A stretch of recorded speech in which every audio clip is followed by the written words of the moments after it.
Hello. So if you listened to my previous episode, you'll know that I'm reading from my book, Inner Brilliance, How to Shine, 10 Antidotes to Imposter Syndrome, Workaholism and Stress. And I've got permission from my publisher I can't read the whole thing, but I can read a good chunk of it. And my idea was that you could have a listen maybe over the summer holidays.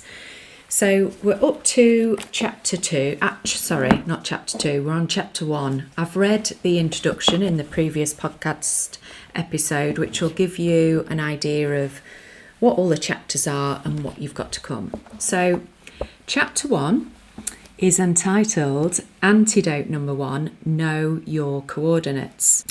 If your boat is sinking, you really don't care in which direction it's pointed. David Allen. Welcome to Project Me Time. You're about to set sail on a voyage towards a version of joy-filled, tension-free, natural work-life success. And I explained to the listeners last time that there is a sailing analogy throughout the book, so there's lots of metaphors to better explain what it is that I'm trying to say during the book. So each chapter will provide you with awareness and strategies that help you to make this journey. I'm excited for you. Before you begin, you must establish where you are now, because otherwise, how do you know where you want to travel to? Also in this chapter, I'm going to share with you the patterns of behaviour and thinking that prevent my clients from shining and attaining their desired change. These patterns are the things that in my coaching practice make my clients sink. Raising awareness of your patterns will help you navigate your way around the rocks and steer clear of the sirens. You'll become captain of your ship. So throughout the book, there are a series of actions. So what I'm going to do is you can access those actions actually on my free workbook. So instead of reading those out, if you head over to my website, which is all the W's, B spelt with 3 E's, so that's B with 3 E's, .company, and you will find the resources page, and on that page you will see that you can download the free workbook, but also the journal that I'm referring to in this section of the book. So they're 2 useful resources that will help you along as you're listening. Writing your answers down will increase your chances of success as opposed to passively reading and hoping that change will occur itself. The workbook and journal will help you to capture your thoughts, feelings and learnings during your voyage and ensure that you stay abreast of your coordinates. It will make chapter 6, where all the magic happens, so much easier when you start to get rid of the patterns of behaviour holding you back. Change requires action. Go on, do it now. Press pause on the podcast. Go and download the workbook at all the W's, B spelt with 3 E's, .company. If you're watching this on YouTube, the QR code that's next, I'm pointing wrong direction. This QR code that's next to me, if you scan that, that will take you directly to those resources. Okay, so title, Groundhog Day, Screw Up and Repeat. I was 18 months into running my own business and it was 11 a.m. on a Saturday. I stood in the doorway of our telephone box-sized ensuite bathroom as my husband got out the shower. He was trapped and he knew it. I was a sight for sore eyes, still in my crumpled pyjamas with lank hair and a face full of stress spots. He knows that look on my face, glassy-eyed and on the verge of tears. He said, "I thought running your own business was meant to be fun. You look stressed again." I'm drained, my body aches, and the joy of work life has vanished. These should have been warning signs, but I thought I was invincible. I took my health for granted. What I didn't realise was that I was slowly eating away at my resilience. I've been up since 4 a.m. working on a culture change assignment for a client. The client was challenging and wanted the project delivering quickly. Being a pleaser with zero boundaries, I said yes to all his demands. which included facilitating sessions on consecutive days for several weeks. This meant any preparation had to be done in the evenings or at weekends, not to mention running my own business and seeing other clients in between. This scene was familiar because I'd ended up stressed in every job I'd ever worked in. I'd start off okay, but then within 12 months the same old patterns would creep in, saying yes to anything and everything to prove my worth, which meant that I had to work long hours to accommodate the things I'd said yes to.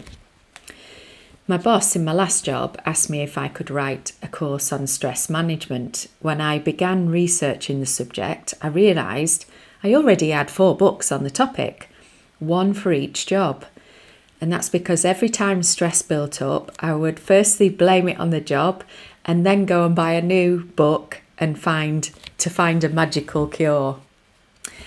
Eventually, I realised the common denominator was me. I was a workaholic. My limiting beliefs and behaviours and feelings were weighing me down. My ship was at risk of sinking. I had too much baggage on board. I could no longer blame the organisation or my boss for making me stressed, because I was now both those things. Heading: Workaholism. Workaholics experience a compulsion to work hard, which results in excessive hours. The operative word being compulsion. It doesn't feel like a choice. Workaholics can experience guilt and anxiety when they're not working. Working helps to ease these feelings.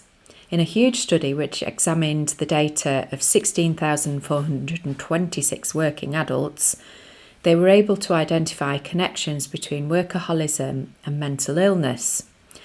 Workaholics scored higher on all the psychiatric symptoms than non-workaholics, says researcher and clinical psychologist specialist Cecile Shu Anderson at the University of Bergen, and visiting scholar of UCLA Semel Institute for Neuroscience and Human Behaviour. The study identified that workaholism frequently co-occurs with ADHD, OCD, anxiety and depression. I used to wear my workaholic badge as though it was something to be proud of. I loved telling people I was so busy. It made me feel indispensable. And if you're wondering whether you're a workaholic, you could try answering the workaholic questions. So rate of your experience of the following. So in terms of how you rate it, so you're going to rate experiences occurring over the past year from 1, which means never, to 5, which means always. So the first question is, you think of how you can free up more time to work. Number 2, you spend much more time working than initially intended. Number 3, you work in order to reduce feelings of guilt, anxiety, helplessness, or depression. Number 4, you've been told by others to cut down on your work without listening to them. Number 5, you've become stressed if you're prohibited from working. Number 6, you deprioritise hobbies, leisure activities and/or exercise because of work. Number 7, you work so much that it has negatively influenced your health. Again, that test is actually in my free workbook that I referred to earlier. If you scored 4 or 5 points for at least 4 of the statements, the researchers suggest that it's time for an intervention. That intervention could be this book. You're in the right place. So, going forward, raise awareness of when you engage in any of the above habits from that questionnaire that you've just filled in. Review the questionnaire again once you've completed this book. Workaholics can feel inadequate, incompetent, or simply not good enough. The workaholic can counter these feelings by proving they are enough and continually achieving. The problem with this is that they're trapped in a never-ending journey of striving but not arriving. They find it difficult to take in the seascape of their gifts, strengths, and achievements. I remember one of my very first coachees was an equity partner in a law firm. Not only was he an equity partner, this means you've made it, but he was the youngest partner in the firm, and yet he still wasn't enough. He was able to identify a friend in a law firm who'd made it as equity partner much sooner than him. You might be thinking that a workaholic is someone that simply loves what they do. There is a difference. A workaholic operates with tension and through compulsion. Often with my clients, there are connections in the childhood. I can remember being told in my skill report, Estelle must try harder. I was trying as hard as I flipping could. I didn't know how else to rectify the situation. So I tried harder. This is really embarrassing, folks. I tried harder by pressing down harder with my pencil. Anyone would think I was recording a Morse code distress message, scoring thick black smudged lines into my workbook. The polar opposite of being a workaholic, you might argue, is a lazy layabout, which is not what I'm proposing in this book. There is a sweet spot somewhere in the middle, which enables us to become balanced, resilient workers. We can enter into that tension-free flow state where we access the joy of work. Work is pleasurable and hobby-like most of the time, because we all have activities we don't like doing, don't we? There is no inner obligatory voice telling you that you must, you ought, you should be working. Compulsion is replaced by choice. When it's time to stop working, you can transition into home life and holidays more easily without being distracted by thoughts about your job. The tension I described earlier followed me through into adulthood, so much so that my neck almost disappeared into my shoulders, and I eventually burnt out. In Chapter 6, you'll learn about one of the antidotes to workaholism, which will enable you to remove your compulsions to overworking using something called havening. Next heading, burnout. The World Health Organization, or WHO, has finally declared burnout as an official diagnosis, and WHO describes it as a syndrome conceptualized as resulting from chronic workplace stress that's not been successfully managed. It's characterized by 3 dimensions. Number 1, feeling of energy depletion or exhaustion. Number 2, increased mental distance from one's job or feelings of negativism or cynicism related to one's job. And 3, reduced professional efficacy. Burnout refers specifically to a phenomena in the occupational context and should not be applied to describe experiences in other areas of life. So, next heading, stress. In an employee engagement study conducted by Kronos Incorporated and Future Workplace, they discovered that 95% of HR leaders admit employee burnout is sabotaging workforce retention. In another study, it's estimated that 60 to 90% of doctor visits are to treat stress-related conditions. Most of my clients have some form of stress, which can be a catch-all phrase for any number of different states of mind. The words they use to associate with the umbrella term stress have included, I feel angry or frustrated, anxious, nervous, apprehensive, worried or panicked.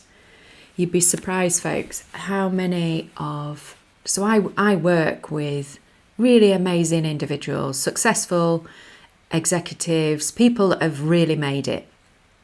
And you would be surprised how prevalent panic attacks are in the business world, where people are suffering in silence. And, you know, there's a lot of shame associated with it. They feel embarrassed about the fact that this is going on. So I'm going to continue that list. Suicidal, depressed, sad or unhappy. Other terms to describe stress, overwhelmed, exhausted or burnt out, insecure or lacking in confidence and self-esteem. When we're stressed, our sympathetic nervous system is switched on to enable our bodies to fight or flight and also freeze. This was useful when we lived in the caves and enabled us to avoid danger to survive. However, the dangers we face today are much less life-threatening. It could be an email, a heated exchange with a colleague, or the fact that your drive is blocked again by your neighbour. Additionally, our work lives are busier. The Telegraph said, using the analogy of an 85-page newspaper, they found that in 1986 we received around 40 newspapers full of information every day. But this has rocketed to 174 in 2007. It'll be even more now. Back in 2007, social media was a thing, but it wasn't a massive thing that it is now. Our poor brains. This is based on a study conducted by Dr. Martin Hilbert and his team at the University of Southern California. Imagine how much we are processing today. It's no wonder people talk about feeling overwhelmed. Whilst we are in fight or flight mode, our body is doing amazing things though. We produce stress hormones, including adrenaline, noradrenaline and cortisol. Our heart rate increases, pupils dilate, muscles tighten and we breathe more quickly. This enables us to deal with any threats we're presented with. However, the challenge arises when we don't learn to switch this system off by being constantly busy and not managing our stress, and it causes health issues. This can be anything from backache, headache, blood pressure, irritable bowel syndrome, heartburn. The list goes on. A 2015 study revealed that workplace stress kills 120,000 people a year. That's a lot, isn't it? It's a lot of people. Not only does stress impact on our health, but it also changes our behaviour too. We might be short with our work colleagues, clients, family and friends, or bury our feelings in shopping, alcohol, food, sex, gambling or work. Everyone is unique in terms of what triggers the stress and the strategies they use to deal with it. For our body to return to the balanced state known as homeostasis following stress, we need to trigger the relaxation response, which is run by the parasympathetic nervous system. The body can only heal itself when this system is triggered, hence why we're susceptible to more illness when we're stressed. Talk about kick a person when they're down. We'll be looking at how we are able to be more relaxed in Chapter 10. The first step in any change is to raise our awareness of what's going on. You're going to use this awareness to put you back in charge of the results that you're getting. Therefore, don't do what I did and ignore the signals from your body. They serve a purpose. So trust your body, don't doubt it. Pay attention, try to understand. Don't suppress. Take corrective action, don't power on through. So here's some more reflection points. The great news is that the body has an amazing ability to heal and recover. And in Chapter 10, we'll look at how you can take care of your body. But for now, begin tuning in. So on a scale of 1 to 10, 10 being extremely, how stressed do you feel? On a scale of 1 to 10, how exhausted do you feel? On a scale of 1 to 10, how disengaged, detached or unmotivated do you feel with your job? And do you have any physical signs of stress, for example, acne, headaches, migraines, chronic pain, a tendency to pick up bugs, insomnia, changes in libido or appetite, rapid heartbeat, IBS, etc.? Review the above assessment once you've finished this book to see what's changed. Next heading, an inside job. If we point the finger of blame as to the cause of our current situation, we give our power away because the source of our problem is outside of us. We're relying on the situation clearing up with the passage of time, which of course it can do. Someone rescuing or solving the issue for us, or we keep running. We keep changing external stuff in the hope that our internal stuff will get better.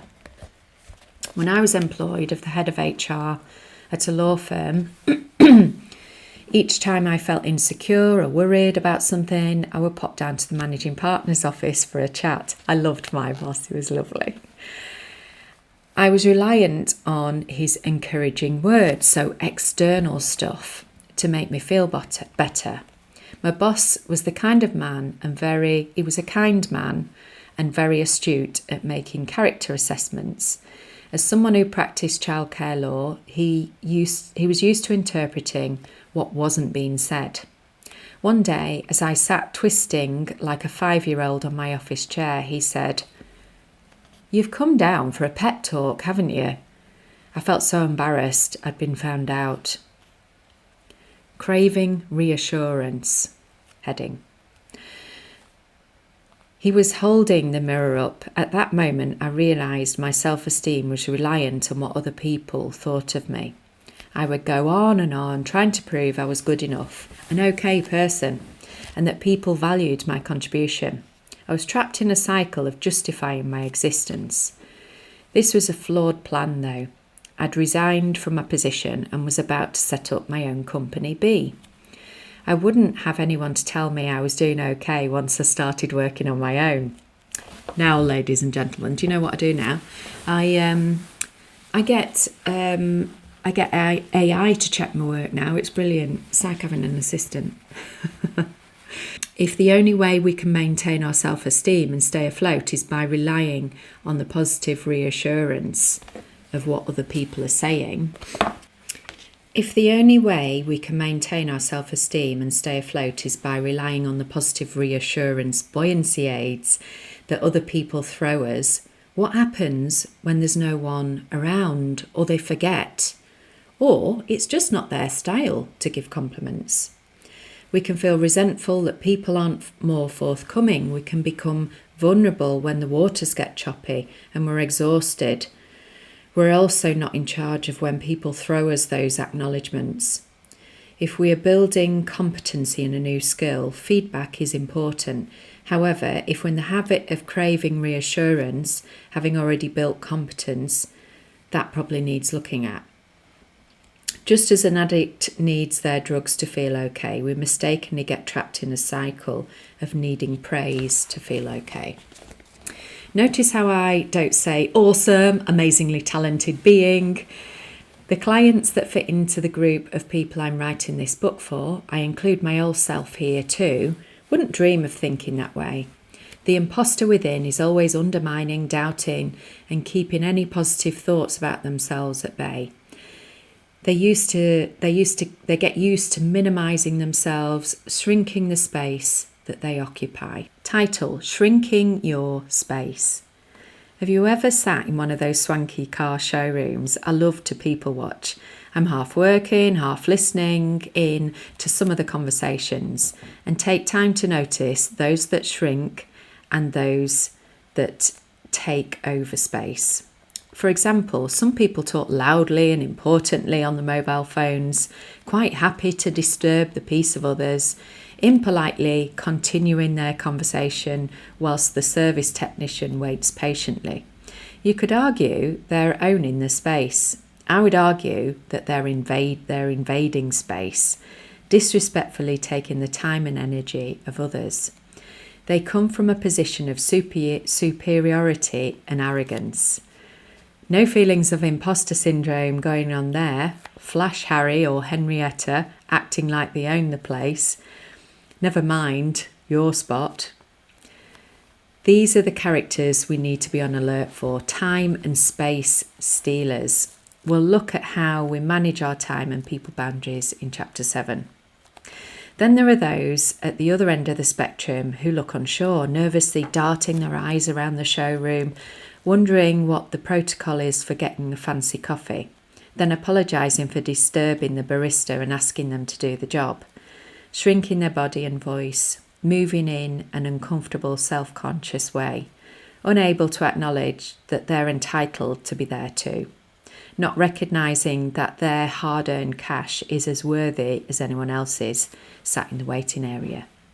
They feel as though they don't belong. They feel like an imposter. More of this about in a moment. So, some reflective points. Where and when and with whom do you feel like an imposter? Under what circumstances do you minimise your needs, feelings, views or opinions? how do you minimise yourself? What causes you to minimise yourself? Who or what do you rely on external to you to bolster your self-esteem?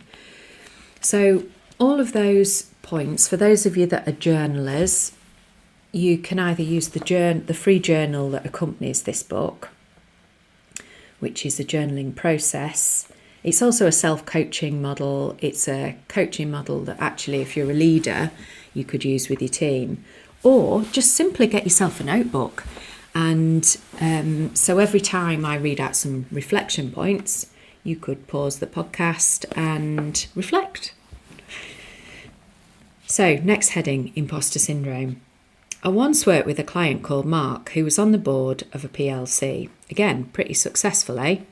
However, when I met him, it was as though he was apologising for his existence.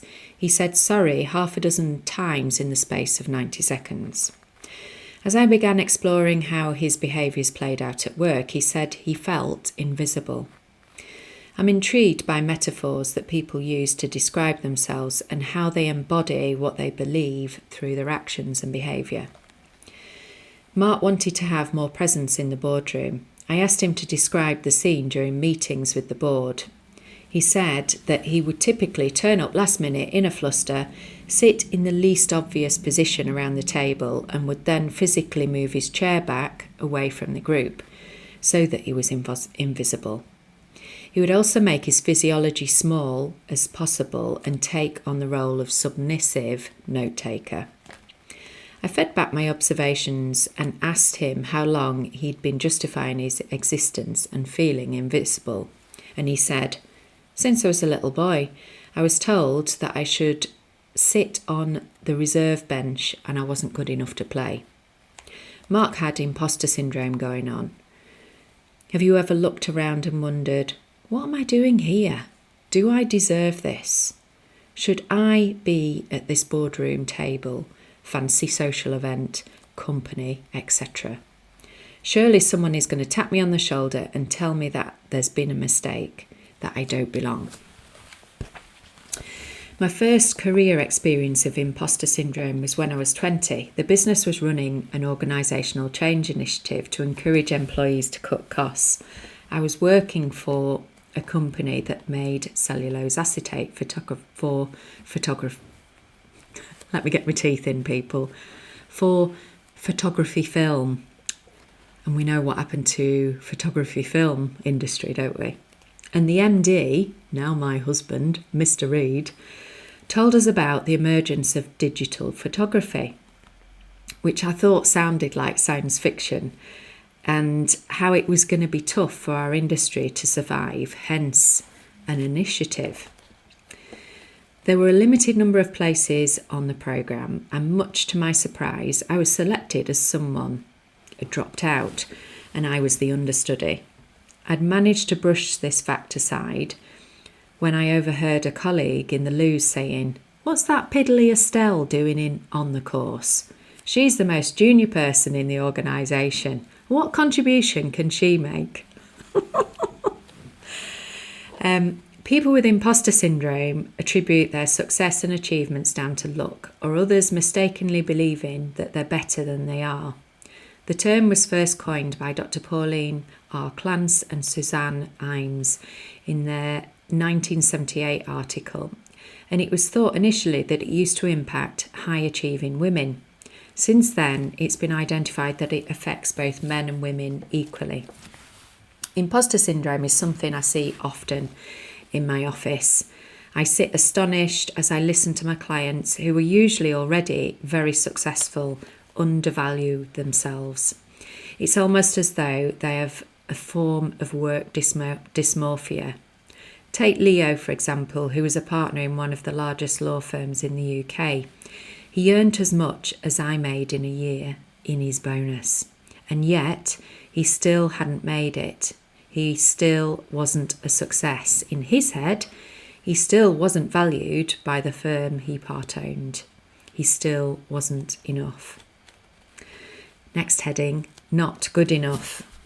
The underlying limiting belief that many of my clients have is, I'm not good enough. Trudy Bateman, head of strengths profile at Capfinity, says, according to the research by Capfinity in 2019 using 60,000 strengths profiles, self-belief was one of the most common weaknesses of the 60 strengths. I'm going to be telling you more about this strengths profile in chapter 4. In my eyes, Leo was an amazing, courageous, talented, passionate and brilliant individual. However, he too was exhausted, had lost his work mojo and massively doubted his contributions and their worth. He certainly wasn't shining. My aspirations for all my clients is for them to really see themselves for what they are, all their wonderfulness, to be able to accept their gifts, talents and achievements, for them to accept where they do a great job. And when things don't go so well, to be able to comfortably accept this too, without brandishing themselves a failure and damaging the self-esteem, because nobody's perfect. We all have foibles.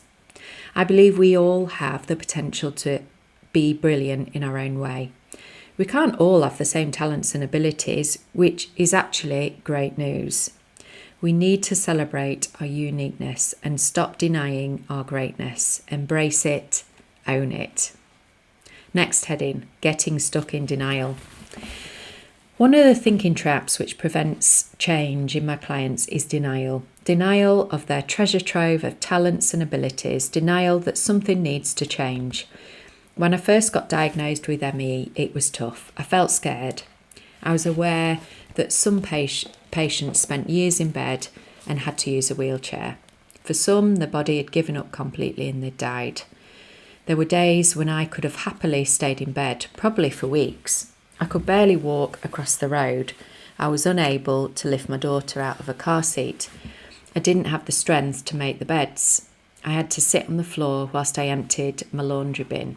Little things I'd totally taken for granted. I had to stop in lay-bys and car parks to sleep. I'm laughing now. It was a terrible time. This was out of character as a person that is typically known for being high energy, excitable and a busy knickers. I paid for an I paid for an ME recovery program, and they estimated it would take me 18 months to get better. I was determined to get well quicker.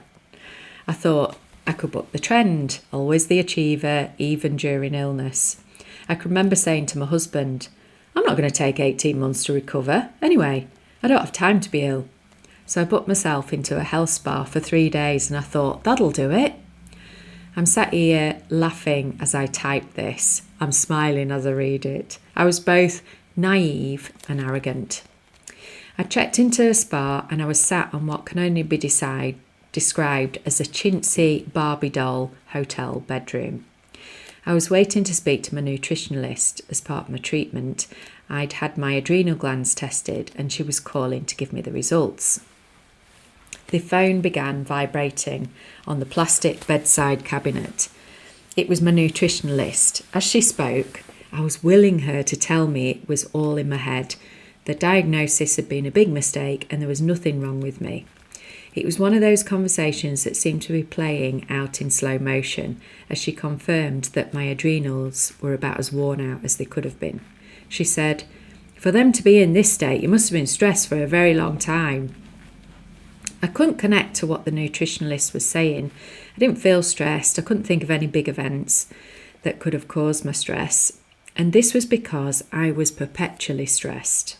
That was my normal. I had no measure of not being that way. And it was at that moment I reached my tipping point. I felt like a failure, a fraud, and I was ashamed. I was a coach, for goodness sakes. And yet here I was, completely ineffective and stressed. Not exactly a shining example. I realised that I'd been faking it but never making it. A previous boss said I had a plastic smile. Looking back, she was right. Put a smile on, get your head down, don't complain, avoid any uncomfortable feelings by keeping busy. Overworking was a way of keeping my anxiety at bay. Being busy was a way of adding to my self-worth. I was justifying my existence by being useful to people. However, I was so busy and stressed that I damaged myself and left my body in a defenceless state, which meant that after an infection and 15 varieties of antibiotic, I contracted ME. Following the nutritionalist diagnosis, she recommended all sorts of changes to my diet. I had to give up caffeine, dairy, certain grains, sugar, alcohol, anything processed, all the good stuff. I thanked her for advice and pushed everything she said to one side. I thought she was exaggerating and that her recommendations were extreme. And for other people, not for me. We always think that, don't we? This advice is not for me, it's for someone else. I was still questioning whether I was ill. I was stuck in denial. My normal way of being was under threat. The people at the clinic kept talking about a new me once I'd completed the ME recovery programme. I didn't want a new me. I wanted to be able to go back to the old me. You know, the one that rushed around like a blue-arsed fly, achieving lots to prove I was good enough. The one that didn't know how to really enjoy work life because I was constantly moving the goalposts of what good enough meant. The one that suppressed any feelings of inadequacy by working harder and full of tension. It sounds so attractive, doesn't it?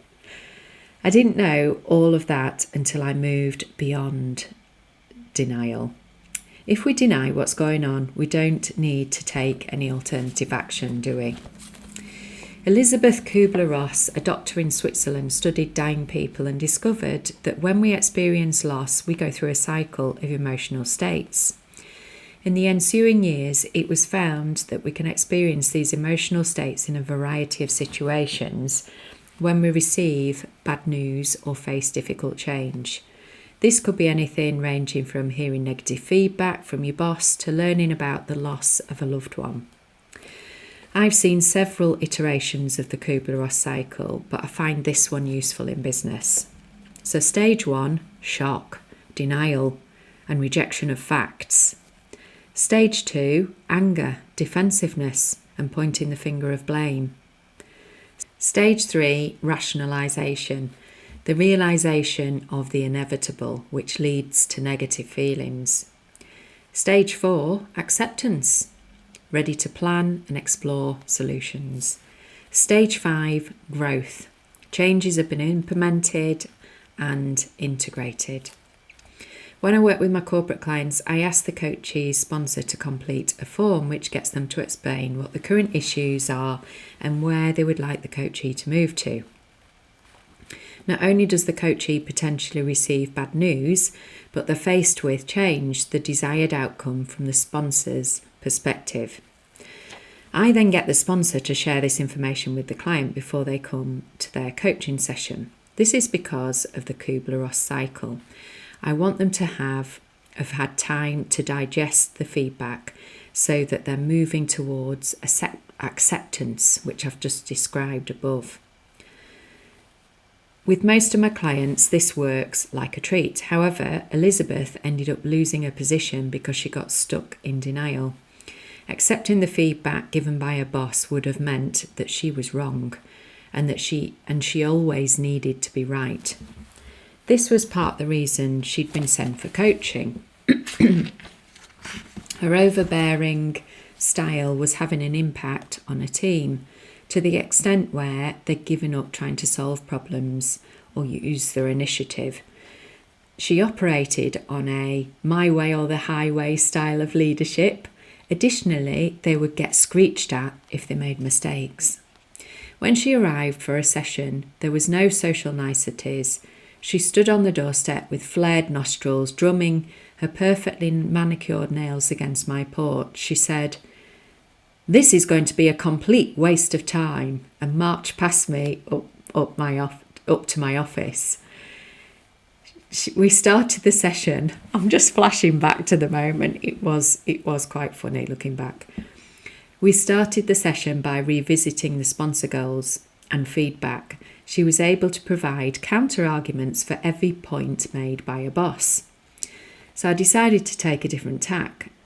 I could support what had been said by the sponsor because I'd seen how Elizabeth operated in the business and on my doorstep. I gave my feedback too in the hope that she would move on from denial. I fed back behaviours I'd seen and heard with my own eyes and ears. No wriggling out of this, I thought. But to my surprise, she continued to stay stuck in denial. I showed Elizabeth the Kubler-Ross cycle and explained how we can get stuck in denial when we receive feedback, but reassured her that it was completely normal. She said the model was a load of old poppycock. In a last-ditched attempt, I explained that I'd observed her denying feedback in the session. Her response, "No, I don't." We worked for a few sessions, but in the end, I realised the business was wasting the money. She got stuck in denial and blamed everyone else. Some people get stuck for years. She wasn't prepared to come off autopilot and steer a ship. Consequently, several months later, she ended up at Destination Grim. She was sidelined, ring-fenced away from the rest of the team to limit the damage. Her fear of failure became a self-fulfilling prophecy. So, here is the summary of key points. Tune in to your workaholic habits. Use the quiz as a reminder how you could reduce your score. Pay attention and trust the signals from your body. How does your body feel right now? How do you generally feel physically and mentally? What changes could you make? Who or what do you blame for your current situation? What's within your power and control to change? Be aware of when you're shrinking the space in which you occupy. This could be a clue. Imposter syndrome is at play. Then expand to own your space. Physically broaden out your body. Reflect on when is enough enough. When will you be good enough? What evidence will you have? And how can you begin to acknowledge your gifts, talents, and achievements? Don't get stuck in denial. What are you denying that needs to change right now? What is within your power and control? Recognise when change is necessary. You can do it, and science says so. So that's the end of the first chapter. Antidote number 1, know your coordinates. And all of those key points will help you to reflect on all of that. So coming up in the next podcast episode is chapter 2, and that's be the captain of your ship. So we'll be looking at your unconscious mind, your autopilot, and lots of other tasty, interesting things, and how you can start to take charge of your ship. So if this topic has piqued your interest, but you can't be bothered doing the activities as we go throughout the process, I have a Shine one-to-one coaching program which uses havening, which is the technique we'll come on to in chapter 6. You can find details on the QR code there if you're watching this on YouTube, or if you head over to my website, which is estellereid.com, you can find full details of my Shine one-to-one coaching program on there. Thanks for listening, and tune in next time. Take care. Bye.